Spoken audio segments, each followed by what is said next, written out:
Hello and welcome to my YouTube channel. If you're regular here, you know by now I review many photographic, audio and video related products. Well, today we're looking at two cameras. I've chosen these two cameras because many people have asked me to compare the two and is it worth upgrading from one to the other. I don't think I can answer that question entirely, but it very much depends on what your needs are and what sort of work you do. But I'm going to try anyway, and at least if I can help you make a decision, that would be great from my point of view. If you do like my channel, please subscribe. It does help me grow the channel. Really appreciate that. And if at the end of this video you do like this content and you have found it useful, please hit the like button. That does help the YouTube algorithm and it really helps me as well. So that would be really wonderful. And what we're looking at here is two cameras made by Panasonic Lumix, and we're looking at the GH5, the Panasonic GH5, been around since 2017. So it's what, 3 to 4 years old now, but still relevant in 2021. And I'll go through the reasons why it is still relevant in 2021. Great ergonomics, great handling, and an all-round fantastic camera. Articulating screen. And many filmmakers are using the GH5. It has anamorphic mode. It has all many video codecs and bit rates. So, a great video camera. And there's many videos on YouTube saying how fantastic this camera is. So as for GH5, but this is why I'm comparing it, because people have said, if I own the GH5, is it worth upgrading to Panasonic's new baby? It is the Lumix S5, the Panasonic Lumix S5. Now, great handling. I think actually better handling than it is on the GH5. Ergonomically, perfect. It's got all the function buttons where you need them, same as a GH5. Articulating screen, lovely 3-inch articulating screen, again the same as the GH5. But where it really differs, there's only one fundamental difference really between the two. Obviously there's other smaller differences, but one fundamental difference. The GH5 is a micro four thirds camera, so it's got the micro four thirds sensor. It's a 20 megapixel micro four thirds sensor in there. Very nice sensor, produces really nice images. When I say images, I'm talking video. I actually haven't taken any photographs with either of my GH5s. I have two of them, and I bought them specifically for video. My second one, or my first one, whichever way you look at it, is filming the close-up shots as we see here. And all the close-up shots on this video are filmed with a GH5 with my Sigma 30mm f1.4 lens. It's a native micro four thirds lens, and that's fitted to my other GH5. And as I was picking up the close-up shots, out of interest, the wider shot over there is being picked up by my Sony a6600, and I've got my A7C over here, which is picking up sort of a generic wide shot, and the close-up shots you see here are being picked up by my Sony oh crikey, what's it called? ZV-1, that's the one, the little babby ZV-1, and that's picking up all these close-up shots. Now, so the GH5 is a micro four thirds sensor. The Lumix S5, this one here, differs enormously because it jumps from micro four thirds right the way up to full frame, and that's got a 24 megapixel full frame sensor in there. So that's phenomenal. Beautiful sensor in there. Same sensor as in the S1. So you're going to get, and you do get, excellent results. Now, I have taken photographs with the S5, but I'm not taking any with the GH5. So I will put some sample photographs taken with the S5 up on my Flickr page, so you can actually, see what they look like. I won't show them on this video because YouTube's compression is so high, it's a bit pointless really. I'd rather you see them, what they really look like on Flickr, so that's why I do that. So I should direct you to that by a link in the description. Now, is it worth upgrading? I'm not going to go into great detail because the S5 has very similar video codecs to what the GH5 has, but you can output a 5.9K raw signal from here to Atomos Ninja 5, which is excellent. And there's a video up here, so I think it's up there, or is it up there? I can't ever remember, of a video I done explaining the 5.9K raw output. So, you know, that is, for video wise, they're both extremely capable cameras, but the advantage that the S5 has over the GH, there's a few advantages, but the fact that it's a full frame sensor is its main advantage. It's much better in low light. The Micro Four Thirds does suffer in low light, only because of a smaller sensor.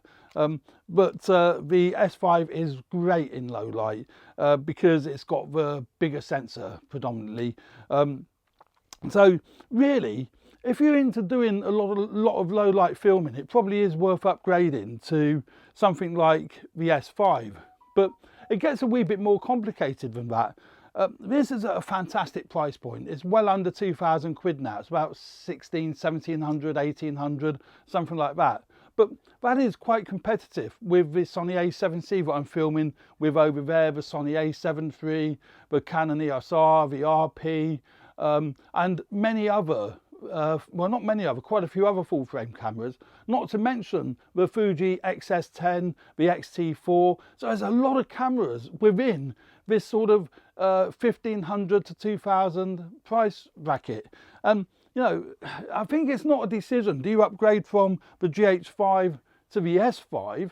I mean, it's a decision. Do you upgrade from the GH5 to a full frame camera? And I'll tell you why it might not necessarily be the S5 is because the lens mount is completely different on the S5 to what it is obviously on the Micro Four Thirds. The lenses are completely different. And you can't even get an adapter to adapt your Micro Four Thirds lenses to fit the S5. And even if you could get an adapter, the lenses are too small because they're designed for a much smaller sensor. So you'd be cropping right into the sensor. So you'll be back to using like a Micro Four Thirds camera. So again, completely pointless. So because the system is completely different, you might be worth thinking about investing in a completely different system because that's what you're doing anyway. So, you know, if you're a fanboy, a Panasonic fanboy, then yeah, I can see why you would want to go the S5 route. So I would say have a look around at what the other cameras offer. But on the flip side, the S5 offers the best value for money. I know I've just kind of contradicted myself, but what I'm saying is this falls in the same price bracket as many others, but this offers a lot more features than what the others do. The Sonys don't offer 10-bit internal recording. This one does. This has got Vlog built into it. The Sony has S-Log built in, like the A7 III, but it's only 8-bit, 420 8-bit. So it will break up something rotten if you're doing a lot of heavy grading. This wouldn't. This holds up beautifully. It's got 2 card slots. That's the same as the GH5's got 2 card slots. So you've got redundancy already built in. And it's, as I say, it's got 5.9K Vlog output. So a raw Vlog raw output to an Atomos Ninja 5. So that's a brilliant feature. So it is well worth sticking within the Panasonic brand because they build in so many video features within the S5. It makes it a very compelling purchase. And that's one of the reasons I went for it, because I wanted to experiment with all these other video codecs. The slow motion is great. Everything about it is great from a video point of view, and from a stills point of view is great as well. So it's a really, really good hybrid camera. You know, full frame 24 megapixel stills is phenomenal. Where the still images of the GH5 are good, but they're not the best, and that's only because of a smaller sensor. They're fine in good light. If you use taking a photograph on a Micro Four Thirds in good light, you're going to get exceptionally good images if you've got a good lens. So, but the minute you go into lower light, that's when you start to suffer. And the other thing that Micro Four Thirds suffer with is getting that creamy looking bokeh. Now, I've got my close-up shot set to f1.4, as I say, on this 30mm lens. And that effectively, if that was on a full frame body, would be 60mm. So, you know, you can zoom in tighter, but it still won't give that same creamy bokeh that you will get from a full frame body. And, you know, it's just, that is what it is. You can simulate it. by having a longer telephoto lens and moving the camera further back to create that more of a bokeh look. But you're probably going to be in filming situations where you can't do that. So there's another advantage with full frame, any of the full frame cameras over micro four thirds. But I don't know if, if I was actually, I don't do commercial filming anymore. I used to, but I don't do it anymore. I've retired from that. But I would still be very happy going out with the GH5. They've both got built-in in-body image stabilization. And of course, the other downside with full frame, the lenses are bigger. This is their kit lens, the 20 to 60 kit lens on here. Very nice lens, produces lovely images. In fact, it's my favorite kit lens of all the kit lenses. And it goes as wide as 20mm. But this is another downside with the Panasonic full frame bodies, is the lenses. There isn't a wide choice of lenses. And the ones that are available are quite heavy and they're very expensive. If you look at the Sony full frame for system, E-mount, then that's brilliant because there's Tamron, Sigma, Sony, obviously, and you can get a whole wide range of lenses, and they're really cost effective. I mean, I picked up a 20mm a Tamron, lovely Tamron f2.8 wide angle lens, and it was 350 quid, and it's a lovely sharp lens, a really, really nice lens. And the Tamron lenses for the Sony E-mount system are really, really good value, and they're great lenses. So that's something else to look at as well, but the lens selection for well, it's the L mount, so it's Sigma, Panasonic and Leica have joined together to create this L mount for the Panasonic S range of cameras, the S1H, S1R, S1, the S5, obviously Leica cameras, and the Sigma FP. So you need to take that in consideration. Is it worth looking at Sony or looking at Canon if you want to go full frame, because there's a better lens choice than what there is for the Panasonic L mount. I mean, batteries are very similar. The GH5 battery lasts a bit longer than what the S5 battery does. Ironically, you can use the S5 battery in the GH5, but you can't use the GH5 battery in the S5. Again, it isn't compatible from that point of view. You will have to invest in new batteries. So as I say, you're pretty much investing in a completely new system. If you already have the DMW XLR1 audio adapter, which I'm using here, I'm using it on my GH5, that will work on the S5. So that's one accessory that you won't need to buy again, because it works on both. So that's great. Panasonic have thought that one through. I don't know, as I say, it's not really an upgrade from the GH5 to the S5. Is, as I said earlier, if you're upgrading from micro four thirds, it's worth looking at, a whole range of systems. I actually would recommend upgrading to the S5 because I really love the handling and the image quality that comes off the S5 sensor, and also the video codecs for the Panasonic are built into the S5. So I think that would be, a worthwhile choice. Now, the other thing, which is the elephant in the room, is autofocus. And, I still don't know why Panasonic haven't gone down phase detect autofocus. It's beyond belief to me. I think they would generate a hell of a lot more sales if they had phase detect autofocus on their sensors, like Canon does with their dual pixel autofocus, and Sony does with their autofocus, phase detect autofocus. Fuji does, but Panasonic have stuck with depth from defocus, which is basically a posh word for contrast detect autofocus. And no matter what anyone says, and I would say the same, you will still get that pulsing. The tracking isn't as good as what it'd be on a Sony. I mean, the Sony autofocus on, say, the A7C over here is out of this world. It's phenomenal. Picks the eye up and it locks on. It doesn't hunt. It's not pulsing. I think I've cured the pulsing on my GH5s, but then I'm not doing a lot of moving around and shoving stuff in front of the camera because I've got a separate camera for getting me close-up shots. And again, I'm using the Sony ZV-1 because the autofocus on that is fast, it's accurate, and it's really good.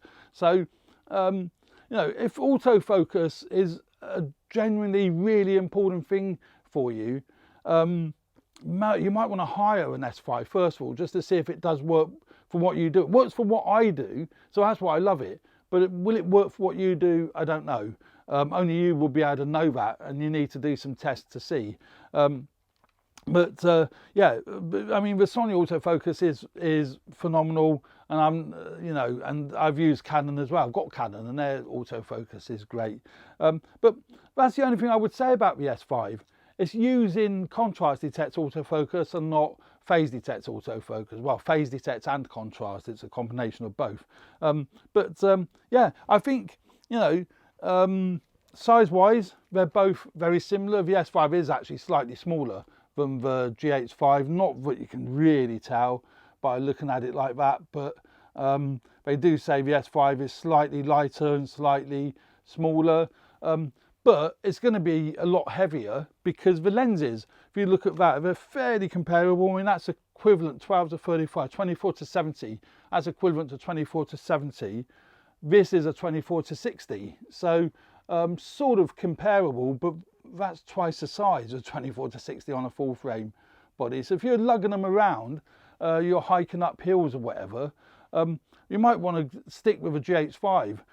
Or even get a smaller micro four thirds body. If image quality and that lovely creamy bokeh is your key thing, and video codecs is key to you, getting 10-bit internal recording, then the S5 would be the one to go for if autofocus isn't, a crucial thing for you. See, most pros, or many pros, I wouldn't say most, but many pros rely on manual focus. So the autofocus is neither here nor there. So they're quite happy using the S1 and the S1H and the S5, the GH5 and all the Panasonic bodies. Others, if they're putting it on a gimbal for sake of argument, you might rely on autofocus. There you go. So I think it's a great investment, and I think it's a great camera, great handling camera, and I'm loving it. I really am enjoying it. But is it worth upgrading? I don't know. But I hope this video might have covered some of the differences. I haven't gone into great detail what the differences are, but I say the most important difference is full frame versus micro four thirds. And it's going to be low light and bokeh, effectively. That's going to be the two big differences. As far as handling, they're both pretty much identical. If you're used to a GH5 where the buttons are, if you look at where the white balance, ISO buttons are, etc., you can change all these different function buttons as you can on all the other. One of my lights has just died, battery's run out on it, hey ho. We've gone into dim light, hey ho, never mind. Actually, that looks quite nice. That's the only thing with battery operated lights. If you forget to charge them up, the battery will go.